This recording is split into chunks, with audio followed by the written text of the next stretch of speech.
Welcome back to Sinai Seminars, to our series Fear Not, and I am Dr. Christine Botchway, Dr. C.A.Botchway Jr., joining you for part 2 of Fear Not. Thank you for joining me. Okay, so let's summarize what we talked about the last time. We talked about the physical perceived fear and the invisible thought perceived fear. These two different fears that we focused on and we compared. Let's just summarize and go through those before we move on. So number 1, we talked about how physical fear is initiated by a real threat versus invisible or thought-perceived fear, which is initiated by a non-visible or an imagined threat. Number 2, we talked about how physical fear is initiated by a specific event or a specific person versus invisible or thought-perceived fear, which is initiated by uncertainty, by lack of certainty, by a presence of doubt, by a crumbling of a previous established thought or a previously established truth, by a thought, an imagination that may not actually exist in the physical. Number 3, we talked about how physical fear is designed to cause one to physically run away or to flee in a specific pathway in the opposite direction of the threat to safety, versus the invisible or the mentally perceived or imagined fear causes one to run in all directions,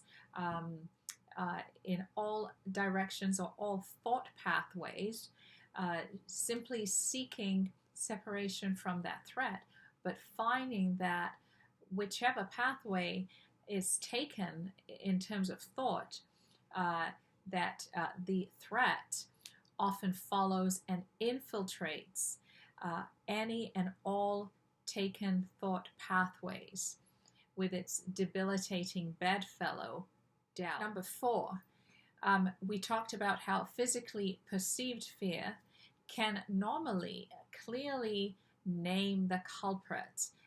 They can clearly say, I was afraid and I fled because a lion came into my cafeteria whilst I was drinking my hot chocolate or my cup of coffee.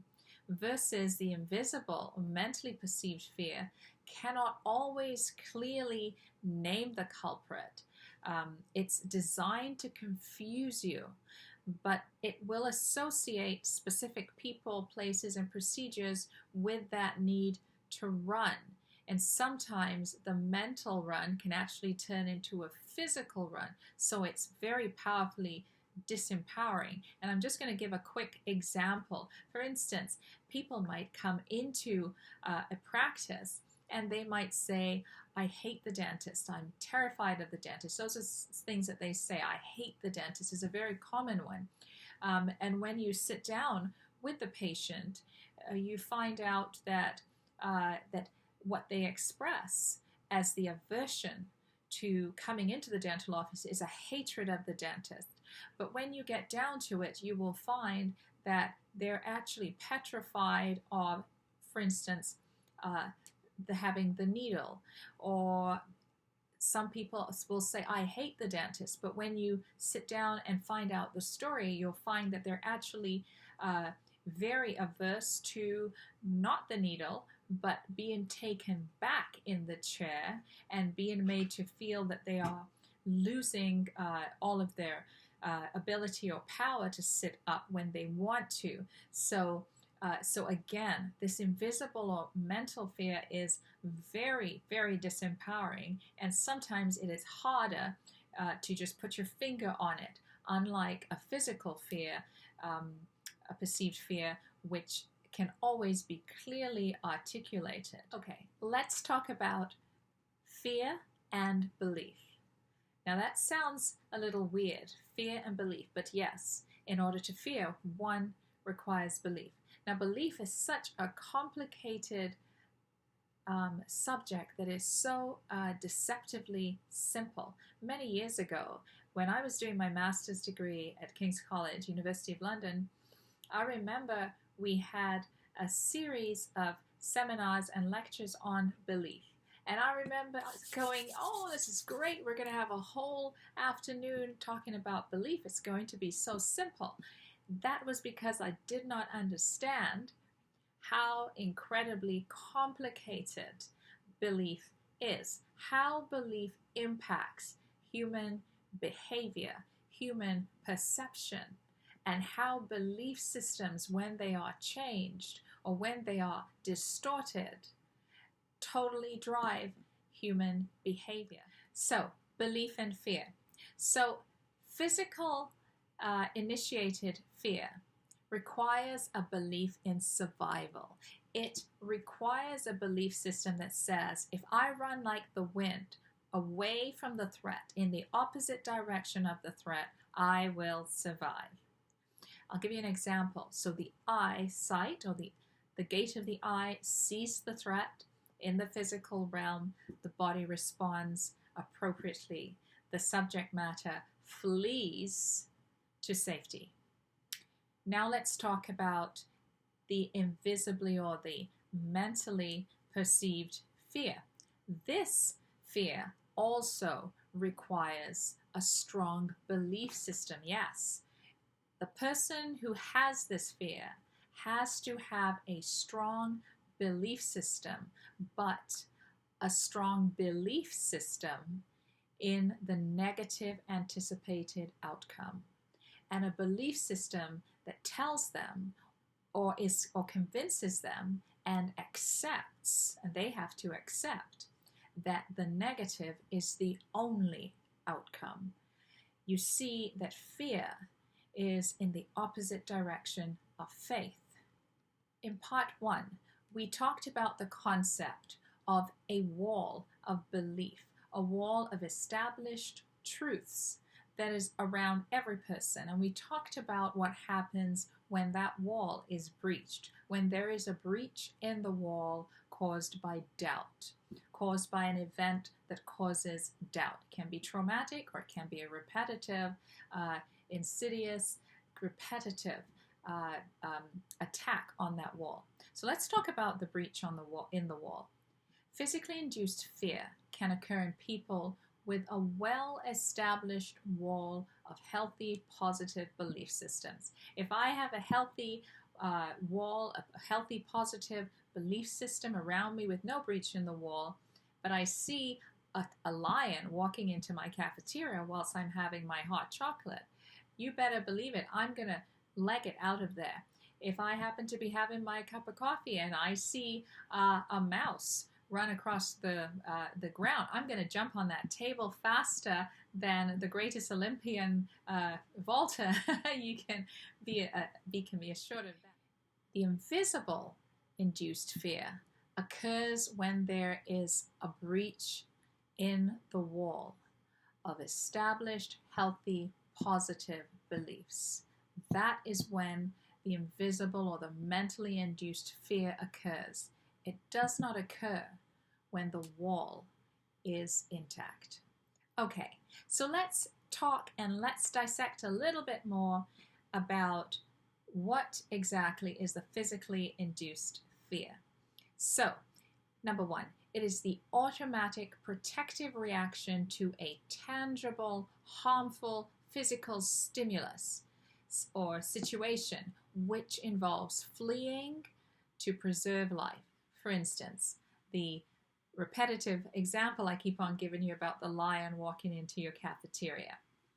Number 2, in the process of a physical fear episode, what happens is the automatic reaction involves the sensory receptors, like for instance the ear or the eye or the nose or something like that, or even the mouth, sending automatic messages to the central nervous system, or the CNS, the engagement of the central nervous system, orchestrating changes in the body chemistry, such as an increased heart rate, visual acuity, raised adrenaline, dry mouth, super strength, and basically, in short, the body transforms miraculously to allow that person to leg it out of there, to flee.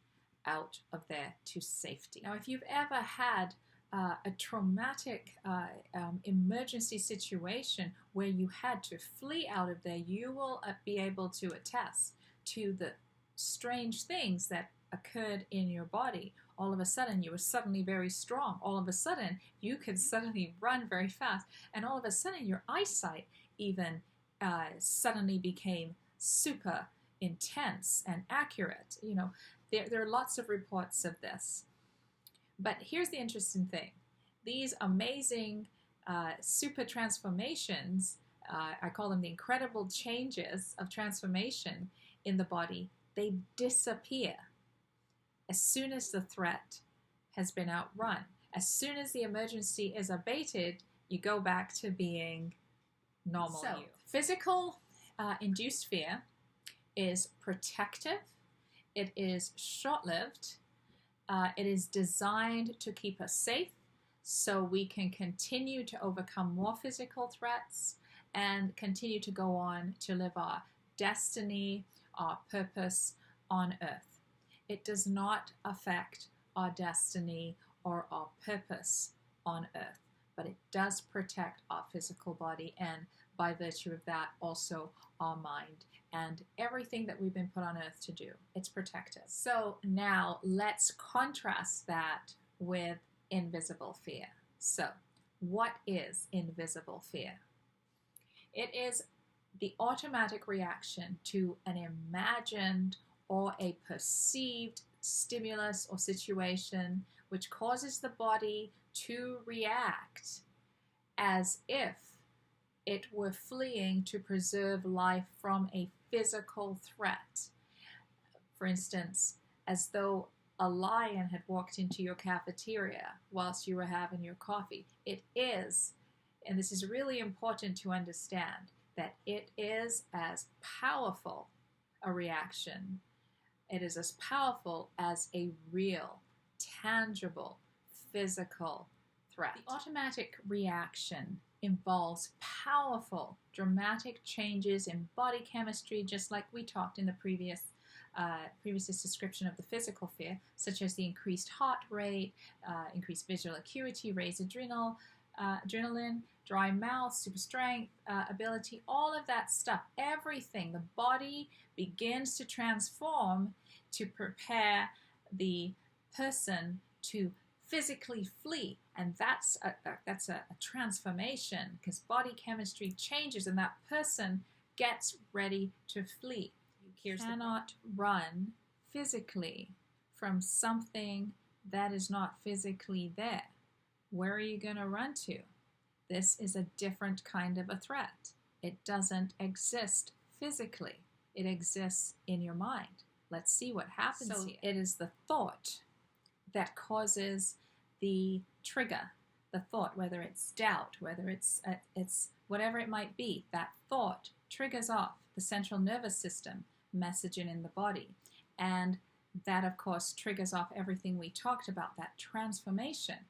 But that emergency central nervous messaging to the body does not stop, because the imagined threat is ignited by that control center, the mind, by that trigger, the thought, could be thought of doubt, and that pathway which dwells in the mind cannot, and in the belief system of the mind, cannot be outrun.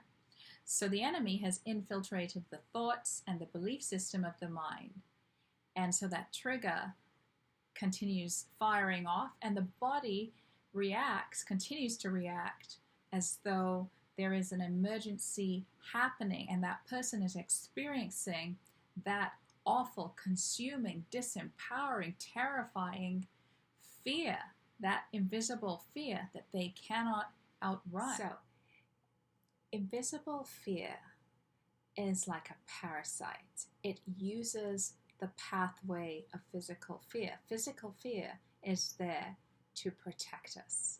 So it is there. We were designed with physical fear reactions in our body to physically protect us. But invisible fear uses those pathways, but it's like a parasite because it does not protect us.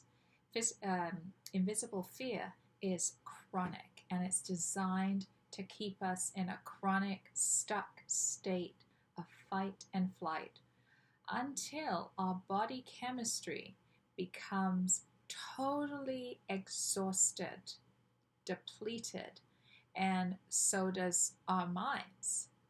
In this state, with no physical threats whatsoever to overcome and nowhere to outrun the inner suggested threat by virtue of the doubt that is planted in the thoughts and the belief system and all the things we talked about, we mentally flee on a path that is the opposite direction of our destiny, of our purpose on this earth, of the place where we stand in strength as who we were created to be. This is what happens when we are forced down that path of the invisible fear. Okay, so let's sort of talk about or summarize invisible fear. Invisible fear, number one, is not protective. It is not protective, not like physical fear. It is actually destructive, and you can probably see that from my description of what it does to us. Number two, invisible fear is a counterfeit fear. It is not authentic. It is not authentic. It is a counterfeit fear. Number three, invisible fear is a mental belief state, or rather leads us to a mental belief state that leads us to a spiritual pathway regulated by the enemy of our soul. And number four, invisible fear is a spiritual pathway that leads us away from our destiny and our purpose as ordained by our Creator, God. Okay. Now, I've just scratched the surface. We haven't really delved into it, but I think we've sort of got the picture of what fear does, what this invisible fear does. It's not a good dude, basically. So the question is, why, and many of us know this, by the way. So then the question is, why do we fall victim to this invisible fear? Why? Why is it? Well, let's give a couple of reasons why it might be. Well, I think one, we're willing to entertain doubt about our identity. Remember, we always have the choice. We always have a choice. We may not always have a physical choice, but we always have a mental choice. And that mental choice can influence so many things. Belief, as I learned in that class with my amazing instructor, Blanna Daly, many, many years ago, I learned how important belief was. So, where our willingness to entertain doubt about our identity is one reason. And then our willingness to entertain doubt about our Creator. Our willingness to entertain doubt about our purpose. Our willingness to entertain doubt about our destiny. Our willingness to entertain doubt about the sacred word in the Holy Scriptures, and our willingness to entertain doubt about our ability, about what we actually can do, and about the choices that we have in our power to make. So, what is on the opposite path of invisible fear? What on earth is on the opposite path of invisible fear? I'm going to tell you. It is invisible faith. If we're going one direction, running in one direction with invisible fear, if we turn around, if we do a 180 turnaround and go in the opposite direction, we're walking a pathway of invisible faith.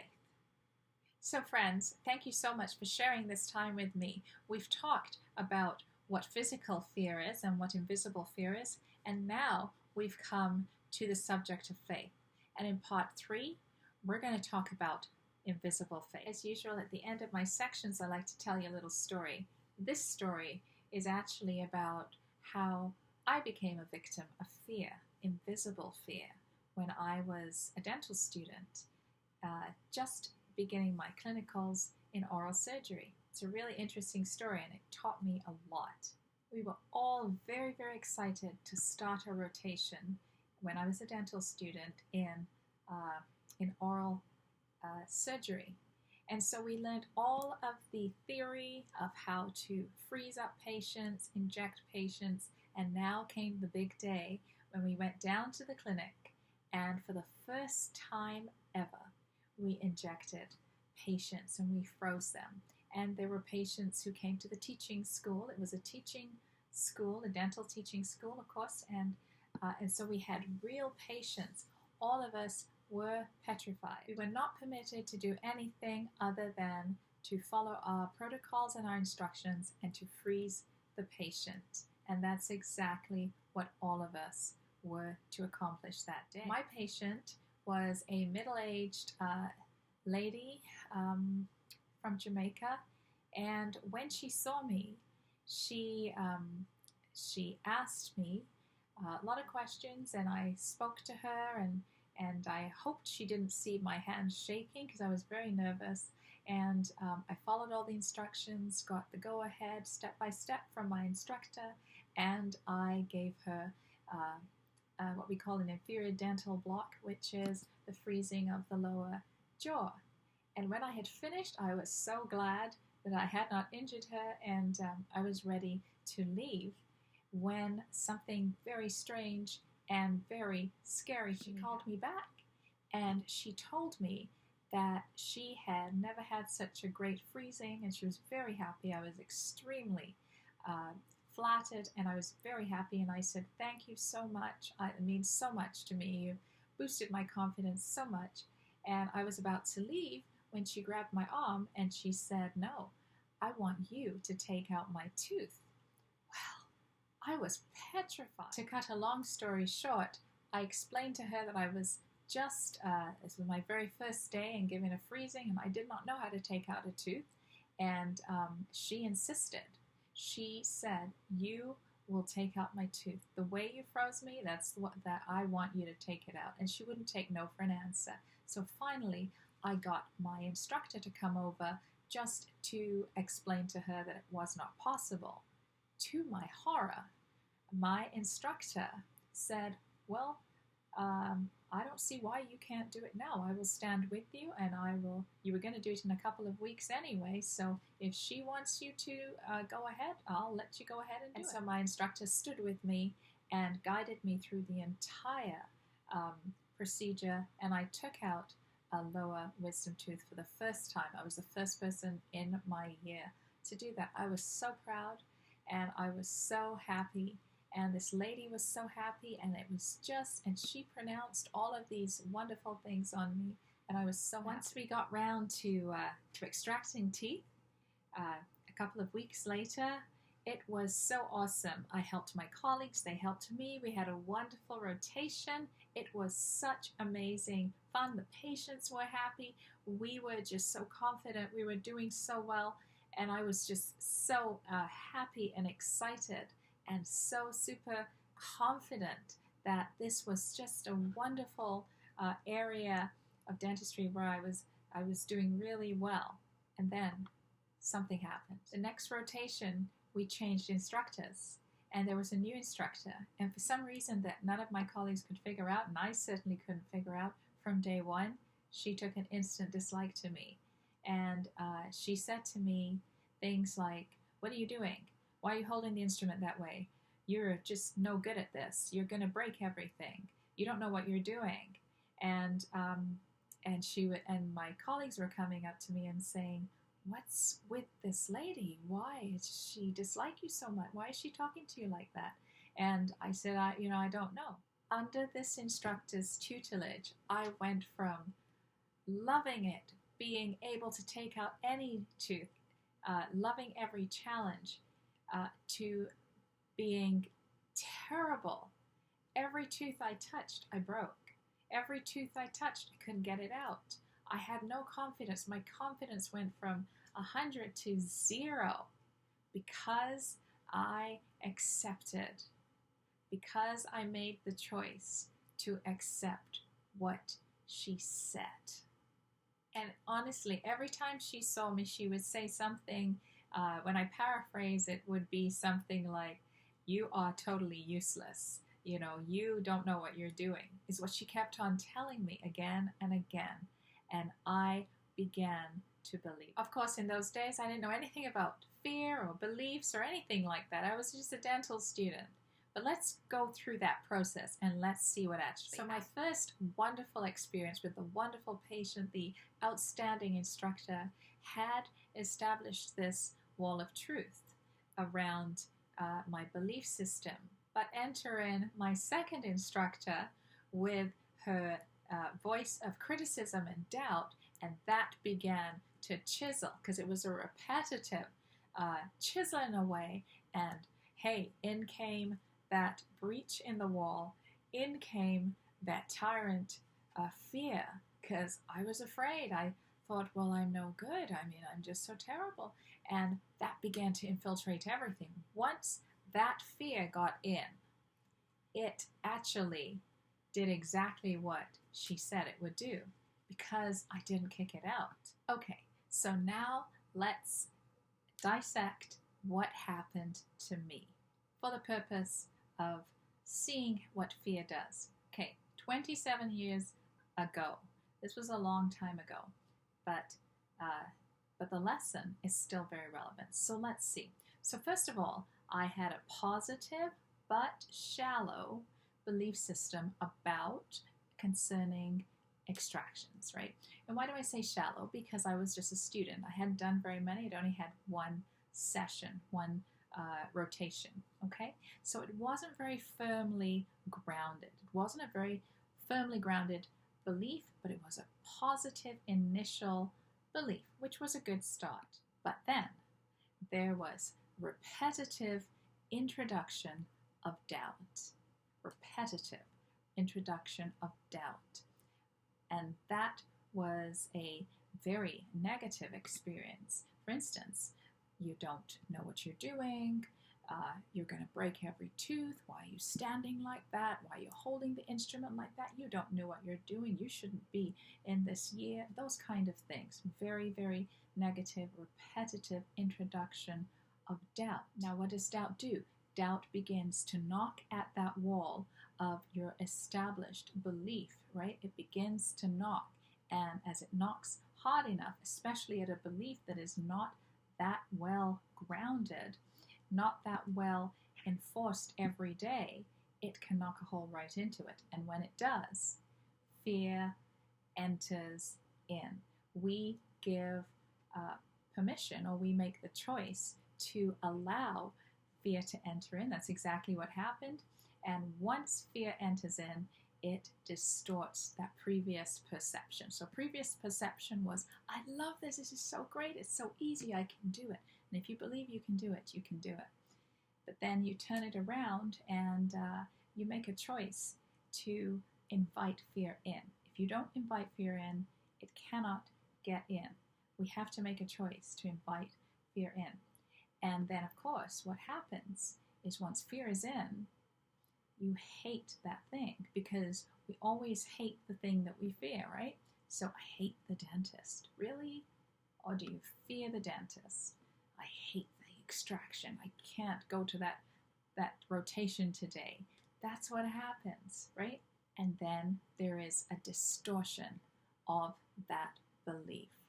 And whatever you believe, it translates itself into your pathway. So your pathway, or your ability, or what you do, is influenced by what you believe. Now that was 27 years ago, and I'm very happy to tell you that I'm really quite good at taking out teeth. So I know you're all wondering, so what happened? Well, I guess I could. So I called my father, who was my mentor, and the head of the dental school in Ghana. He was also a dentist. And my father counseled me, and I'll never forget that counsel. Firstly, he reminded me of who I was and that he believed in me. reminded me of that because I'd kind of forgotten. He also reminded me of the power of the words of my amazing first patient and my amazing first instructor. And then he reminded me of the fact that it was my choice to accept those wonderful words and take them in. It was also my choice to accept the words of the second instructor and to take those in too. But it wasn't just a fluffy, feel-good counseling that my father gave me. He also gave me a strict instruction. He instructed me to take a 180-degree turn from that path of fear that I was on and turn and walk in the path of faith. And he told me to return back to the oral surgery clinic and to volunteer whenever I had a moment, whenever I had time, to do as many extractions as I could under the tutorship of a different instructor.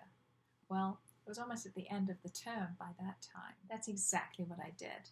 During that summer holiday, I signed up and went back into the clinic and did as many extractions as they would allow me to do under a different instructor.